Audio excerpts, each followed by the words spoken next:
अस्सलाम वालेकुम दोस्तों, तुसी वेखदे पे हो पाक पतनकाउस ते मैं तुहाडा दोस्त अहमद फराज। दोस्तों सब तो पहले रिक्वेस्ट है चैनल ਨੂੰ सब्सक्राइब कर लो। फेसबुक वाले भरा वीर बहुत अच्छे पेज ਨੂੰ फॉलो कर लो। किसी भरा वीर अच्छी नस्ल की गाय चाहिए होवे बाएतमाद और भरोसे नाल परचेज कर सकता है। लोकेशन अड्डा बुंगा हयात, तहसीलो जिला पाक पतन शरीफ।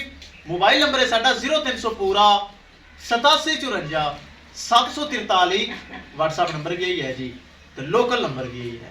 माशाल्लाह ए पहलन बच्ची बड़ी खूबसूरत शॉर्ट वीडियो लगाई। ए माशाल्लाह पहले लगाई दो गावां खूबसूरत।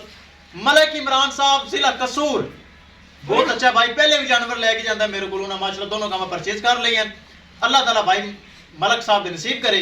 कैमरामैन साहब गड्डी नंबर एक एक चीज करो क्लियर तो करो लो ले चलो जी। बड़े खूबसूरत जानवर माशाल्लाह मलिक इमरान साहब जिला कसूर पहले भी साढ़े को जानवर लेके जाते हैं। माशाल्लाह उन्हें परचेज कर लें।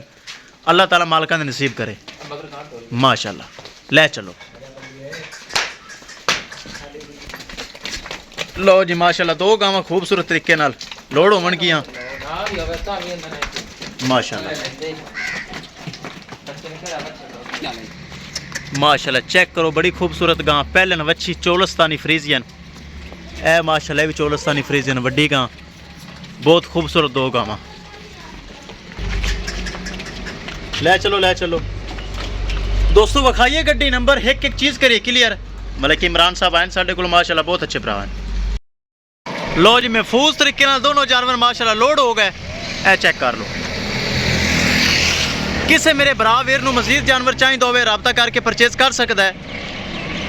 पाक पतनकाउस से अच्छे अच्छे और मयारी जानवर दस्तयाब होंगे इंशाल्लाह। दोस्तों मिलांगे कि नई वीडियो के नाल। अपने फराज दोस्त दे इजाजत। अल्लाह निगहबान।